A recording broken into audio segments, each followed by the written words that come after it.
우리가 주일 낮 시간을 통해서 말씀 묵상을 통해 하나님과 동행하는 삶을 지금 살펴보고 있습니다.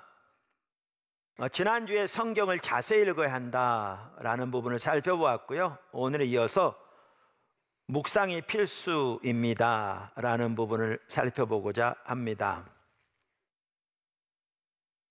그러니까 성경을 통해 하나님과 친밀한 교제 가운데 우리가 서고, 더 나아가 하나님의 뜻과 의중을 발견하고 그 일에 함께함으로 하나님과 동행하는 자리에 서야 되는데, 그러려면 묵상이 매우 중요합니다. 그러니까 우리 전체적인 맥락을 먼저 이해하셔야 돼요. 우리 모두가 십자가 복음의 삶을 통해 하나님과 동행하는 삶을 살아야 되는데, 실제로 살고 자라나고 열매 맺는 자리에 서야 되는데, 그 일을 위해 한 가지 핵심적인 중요한 부분이 말씀 묵상인 거죠. 그 전체적 맥락에서 우리가 살펴보고 있습니다. 첫째, 묵상의 중요성. 그러니까 성경 여러 곳에 보면 하나님의 말씀을 묵상하는 것이 얼마나 중요한가라는 것을 반복적으로 말하고 있어요. 그 대표적인 구절이 오늘 본문 말씀입니다. 자, 보세요. 오늘 본문 말씀 어디 나옵니까?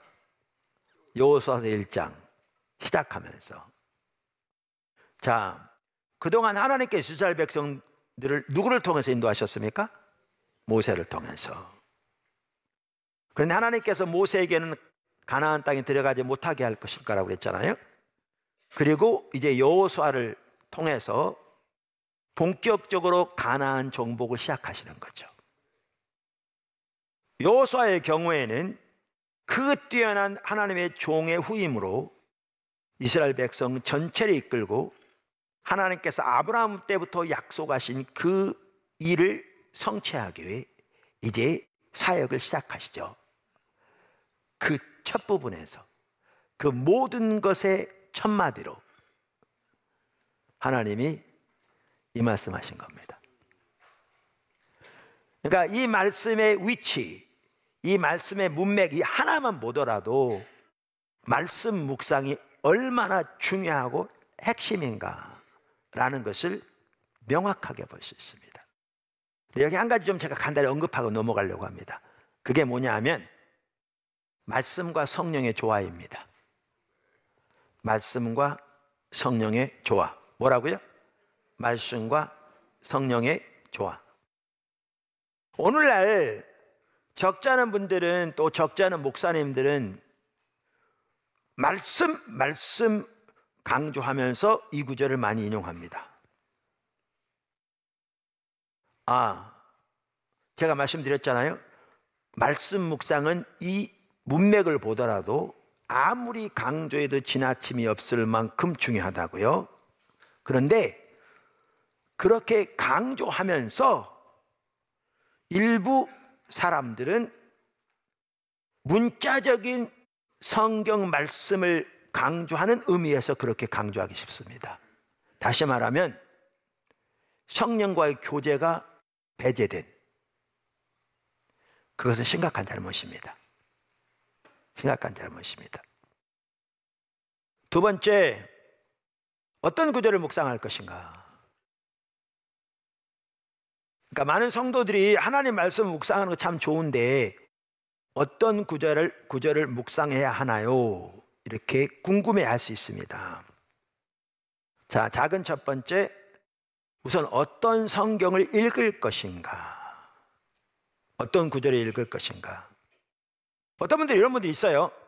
하나님께서 나에게 어떤 성경, 예를 들면 뭐 예레미야서 등 어떤 성경을 읽으라고 감동 주실 때까지 기다리는 분이 있어요. 그렇게 기다렸다가는요, 아마 평생 동안 성경 몇 구절 못 읽을 겁니다. 그런 일은 자주 있지 않을 거니까요. 어떤 분도 이런 분도 있어요. 하나님, 오늘 저에게 주신 말씀은 무슨 말씀입니까? 주님, 제가 순종하겠사오니 주시옵소서. 이렇게 하는 분들이 있는데 그건 옳은 방법이 아닙니다. 네, 옳은 방법이 아닙니다. 성경은 차례대로 읽는 게 좋습니다. 성경 쭉. 특별히 신앙이 어린 사람이면 신약 마태복음부터 쭉 읽어가시면 좋습니다. 요즘 차례대로 읽는 여러 가지 프로그램이 있다고 지난주에도 말씀드렸잖아요. 맥체인 성경 읽기 표도 있고, 그래서 많은 표들이 있어서 그대로 읽으면 1년에는 성경 전체를 한번 읽을 수 있는 좋은 프로그램도 있습니다. 그러니까 그런 프로그램을 사용해서 읽어도 좋습니다. 근데 제가 지난주에도 말씀드린 것처럼 성경을 전체적으로 읽는 것과 자세하게 성경을 읽어야 되는 이 조화는 여러분들이 그 방법을 찾아내야 한다, 그렇게 말씀드렸죠. 근데 사실은 묵상과 자세히 읽는 거 서로 긴밀하게 연결되어 있거든요. 그러니까 전체적으로 읽어가면서 하나님이 특별히 말씀하기 원하시는 부분이 보이면 그 부분을 더 깊이 자세히 읽고 묵상하는 그 방법을 통하면 아마 둘의 조화를 잘 맞출 수도 있을 것 같습니다. 그런데 그 방법은 여러분과 하나님과의 관계에서 얼마든지 창의적일 수 있습니다. 근데 조화는 여러분이 찾으시면 좋겠습니다. 이렇게 차례대로 읽다 보면 때로는 하나님께서 어떤 부분을 특별하게 읽게 하실 때가 있습니다. 이러면 저 같은 경우에 한 번은 예레미야서를 쭉 살펴가면서 설교하게 하셨어요. 우리의 현실이 너무나 적나라하게 보였어요. 하나하나의 부분이 정말 시간 어떨 때는 제 마음속에 하나님께서 신앙의 본질의 관점에서 역대하를 쭉 살펴보기 원하셨어요. 사실 역대하 7장 14절이 역대하 전체를 이해하는, 아니 역대상하 전체를 이해하는, 아니 구약 전체를 이해하는, 아니 신구약 전체를 이해할 수 있는 하나의 중요한 핵심적인 구절이거든요. 그럼 신앙의 그 본질 차원에서 전체를 쭉 읽어가는 거죠. 어떨 때는 저에게 그 느헤미야를 읽으면서 영적 전쟁에 대해 더 살펴보기 원하시는 마음을 강하게 주셨어요. 영적 전쟁의 교과서라고 할 수 있는 책이 느헤미야서거든요. 귀한 시간이었고요, 저 개인적으로. 그걸 통해서 실험인 성교가 세워지기도 했죠. 자, 이와 같이 우리가 쭉 읽어가되 어떨 때는 하나님께서 특별한 성경 구절을 읽게 하실 수도 있어요. 어떤 책을, 어떤 장을, 어떤 주제를. 그때는 그렇게 하시면 돼요. 근데 기억하실 것은 이러한 특별한 인도는 오히려 예외적인 거라는 거예요. 예외적인 거라는 거예요. 그러니까 이것만 의지해서는 안 된다는 거죠.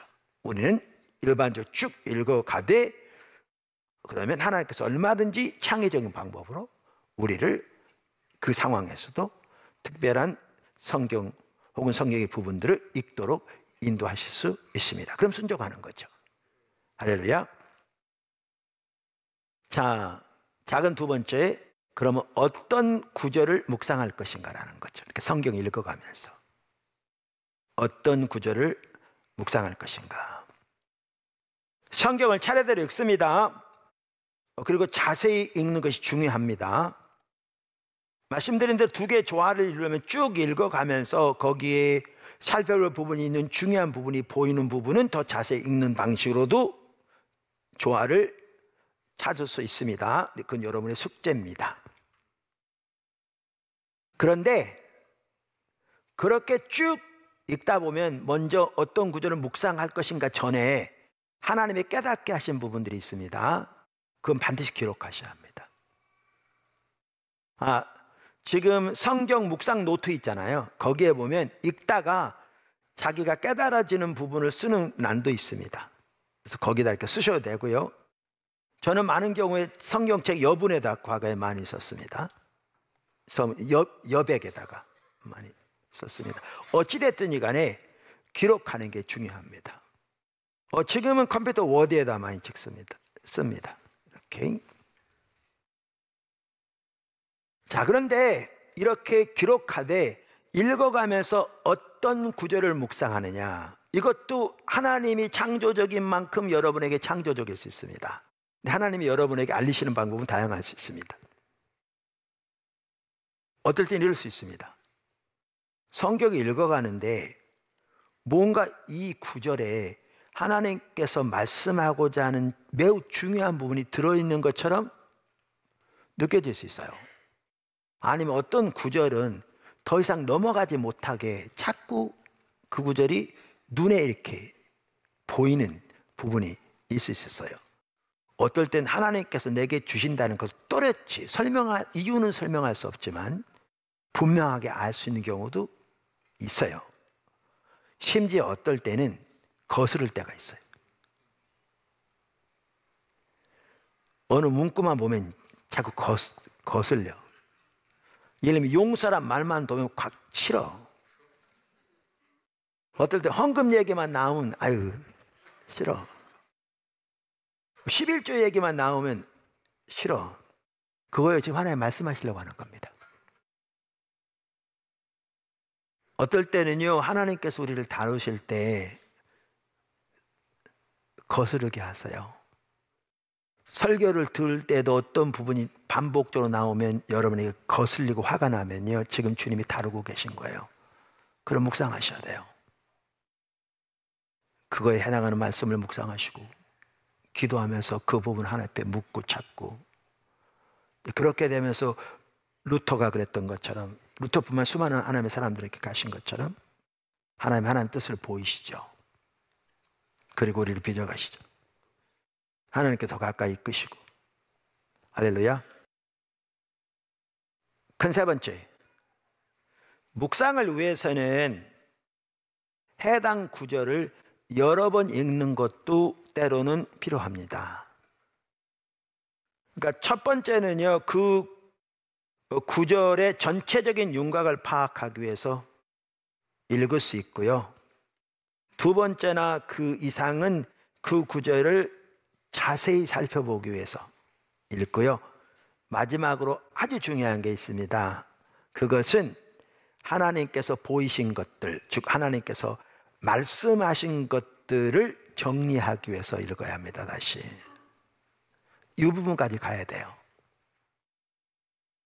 그러니까 우리가 하나님의 말씀을 묵상한 것은 그 말씀을 통해서 아까 처음 목표를 말한 것처럼 하나님과 더 친밀한 교제 가운데, 즉 하나님 알고 존재를 다 사랑하며 하나님의 길로 향하기 위해서, 더 나아가 하나님의 목적과 의도를 발견하고 그 일이 함께함으로 하나님과 동행하는 하나님 나라의 동역자로 서기 위해 읽는 거잖아요. 그러니까 우리가 목표를 분명히 해야 돼요. 이따로 나왔지만 이걸 잃으면 우리는 방향을 잃는 거예요.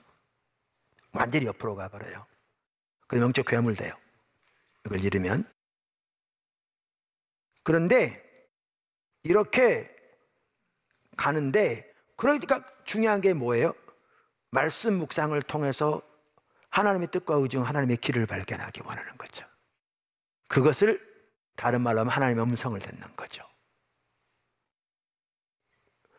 그게 이제 우리의 목표인데, 그러면 이제 다음 주에 그걸 살펴볼 거예요. 하나님께서 어떻게 성경을 통해 말씀하시느냐? 다음 주에. 한마디로 말하면 성령을 통해 하나님과 하나님의 목적과 길을 깨닫게 하시는 거예요.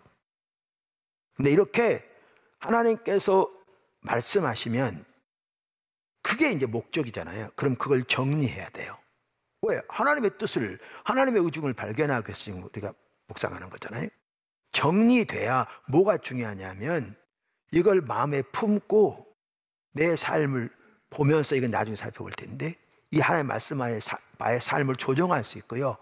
이 말씀을 품고 그 뜻이 이루어지도록 기도할 수 있을 뿐만 아니라 이걸 마음에 품고 내 주변에서 하나님의 말씀하신 바에 따라 어떻게 행할지를 볼 수 있는 거고요.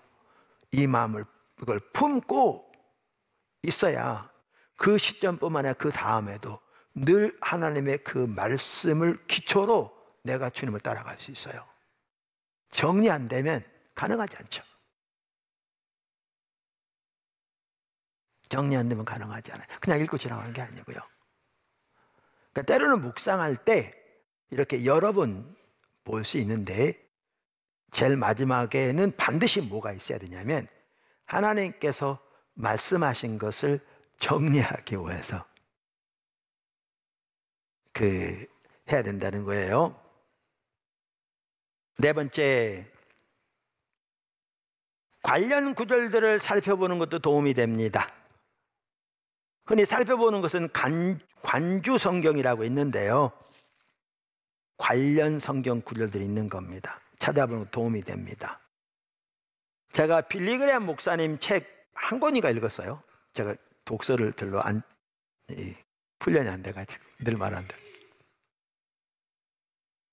젊어서 한 권인가 두 권 읽었는데 그 책에 보니까 빌리그레암 목사님은 성경 다음으로 가장 많이 읽는 책이 네이브's Topical Bible이라는 책이더라고요. 네이브란 말은 이름이고요. Topical Bible은 주제 성경이에요. 주제별 성경.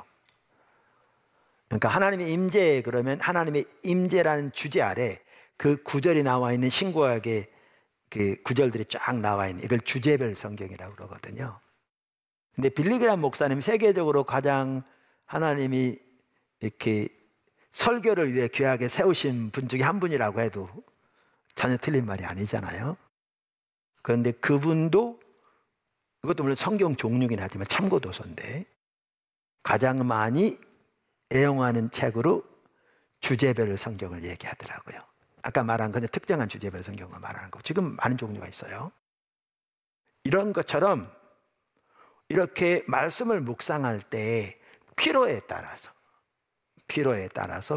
이러한 참고 도서들을 통해 관련 구절들을 같이 묵상하는 것도 매우 도움이 됩니다.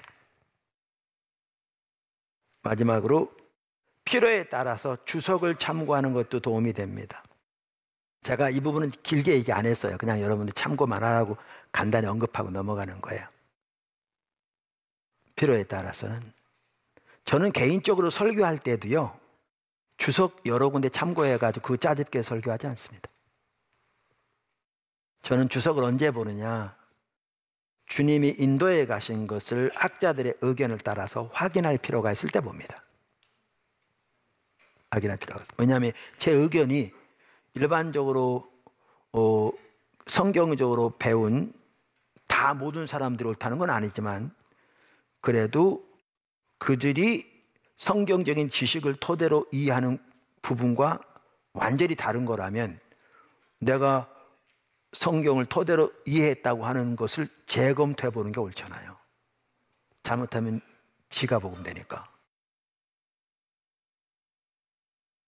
그래서 하나님께서 저에게 보이시고 제가 성경을 토대로 이해하는, 물론 거기에는 이제 지금은 저 같은 경우는 신학교 공부한 여러 가지 내용들이 토대에 있겠죠. 그렇지만 그런 것들을 토대에서 이해하는 부분이 일반적으로 학자들이 이해하는 부분과 어느 정도 검증이 필요한 것이 보일 때 저는 주석들을 봅니다. 그때. 그러니까 제 얘기는 여러분이 거기까지는 다 깊이 안 하더라도 참고할 수 있다 그 말입니다. 참고할 수 있다. 근데 이건 기억하셔야 돼요. 주석은 성경이 아니고 학자들의 의견입니다. 개인의 의견이에요. 그리고 사람마다 의견은 다 다를 수 있어요. 그걸 참고하시고요. 그래서 하나님 중심적인 이해와 가치를 가진 사람들의 책을 보는 게 중요합니다.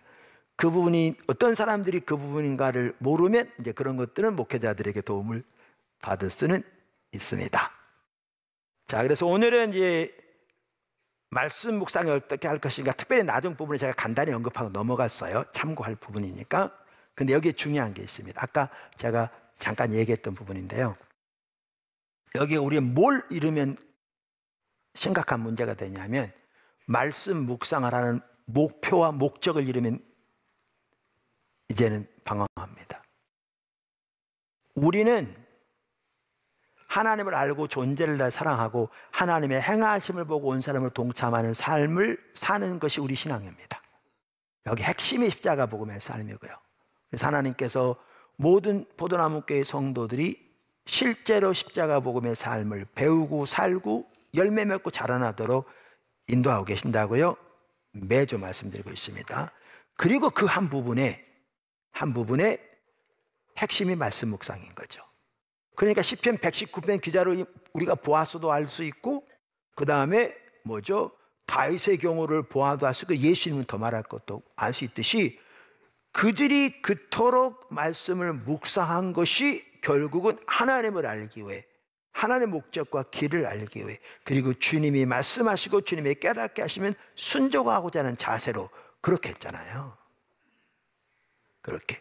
그래서 그렇게 말씀 앞에 서고 그렇게 보여주는 삶을 조정해서 주님을 따라가면서 주님이 우리 삶을 통치하시고 다스리고 인도하시면서 그 열매들. 그러니까 자 보세요. 요한복음에 보면 이게 매우 잘 나온다고 그랬잖아요. 요한복음 10장에는 예수님이 자신을 목자로 우리를 양으로 비유했어요. 근데 거기 보면 딱 두 가지예요. 여러분 십자가 복음 책에도 있지만 우리가 예수님을 알고 예수님이 우리를 아는 것이 하나님이 예수님을 알고 예수님이 하나님을 아는 것과 똑같은, 그러니까 다시 말하면 이 땅에서는 목표이겠지만 하나님이 예수님과 가지고 계신 그 친밀한 교제 가운데 동일한 성격의 교제 가운데 우리를 서도록 이 비유를 드신 거예요. 그 다음에 목자가 앞서가면 양은 목자의 음성을 아는 거로 따라오되, 우리 신앙의 핵심이 뭐예요? 이렇게 주님과의 친밀한 교제 가운데서 요한복음 전체가 말하듯이 예수님의 아버지가 예수님이 말씀하시기를 나는 아버지가 오늘까지 일하신다. 난 뭐죠? 나도 일한다. 나는 스스로 아무것도 할 수 없다. 나는 아버지가 행하시는 걸 본다. 그것을 나도 행한다. 아버지가 아들을 사랑할 수 아들에게 아버지 행하는 모든 보이신다. 정확하게 두 가지면, 여기도 보시면 목자이신 예수님이 우리 앞서가시면 우리가 그렇게 예수님과의 친밀한 교제 가운데서 앞서가신 주님의 음성을 듣는다는 말은 주님의 행하시는 보고 주님의 의중을 발견하고 주님의 뜻을 깨닫고, 그걸 지금 요한복음 10장은 양은 목자의 음성을 듣는 거로 이렇게 변하고 있죠. 듣고 따라가는 거. 근데 요한복음 15장의 포도나무 삶이 똑같은 삶이거든요. 정확하게. 근데 저는 이렇게 생각합니다. 요한복음 10장에 보면 이 삶을 살 때 어떤 일이 있냐면요, 우리에게 하나님의 생명이 넘쳐요. 그래서 요한복음 10장에 뭐라고 그러냐면 인자가 온 것은 양으로 생명을 얻게 하되 더 풍성히 얻게 하려 함이라. 그러니까 생명이란 단어가 요한복음에 쓰여진 것만 하더라도 학자들의 의견을 빌어도 똑같아요. 하나님이 우리 가운데 실제로 함께 하시면서 구원받은 하나님의 백성으로 그 실제적인 축복이, 은혜가 우리 가운데 함께 하는 거예요. 우리를 보호하시고 인도하시고 지키시고. 구약에 보시면 시편 23편에 다윗이 여호와는 나의 목자시니, 하나님이 그의 목자, 그가 양된 삶을 살았더니 그 시편 23편 전체가 그의 삶 속에 함께하는 하나님의 생명을 노래하고 있는 거잖아요. 그 하나님의 생명이 이 포도나무의 삶, 신앙의 본질의 삶을 살 때 넘쳐요. 그걸 보이기 위해서 요한복음 10장은 비유를 그렇게 드신 거예요. 목자로 양으로. 요한복음 15장에는 똑같은 삶을 말하는데 왜 그 비유를 드렸느냐? 이 삶을 살 때 열매가 풍성한 거예요. 열매가. 그러한 분명한 목표를 가지고 때로는 필요하면 다양한 자료들을 찾기도 하고, 그래서 주의 길을 배워가면서 주와 동행하는 삶 가운데 서야 합니다. 반복적으로 나오는데 적지 않은 성도들이 여전히 뭐 십자가 복음의 삶을 말하면 그건 목사님이나 소수 사람들만 사는 거지, 나 같은 사람은, 이런 생각을 가지고 있어요. 말씀 묵상 이렇게 말하면 그거야 목사님 같은 분이나 하는 거지, 그리고 소수 뭐 이렇게 리더들이나 하는 거지, 나 같은 사람. 아니요. 십자가 복음의 삶도요, 포도나무의 삶도요, 성경에 보면 제가 말하는 말씀 묵상도요, 모든 하나님의 백성들이 살아야 할 삶입니다. 그래서 우리 모두가 그 삶을 반드시 배우고 살아야 합니다. 우리가 못 살더라도 살아야 하는데 못 산다는 인식을 가지고 있으면 주의 도움을 구하게 될 겁니다. 다시 2번 넘어지고 3번 넘어질지라도 다시 일어나 주님의 도움을 구하고 추구하게 될 겁니다. 그리고 그런 과정을 통해 자라나지 저절로 되지 않습니다. 그래서 여러분 인식부터 내 자신이 반드시 그 삶을 살아야 한다라는 인식을 가지고 주의 도움을 구하며 발을 떼고 자라나게 되시기를 주님을 축원합니다.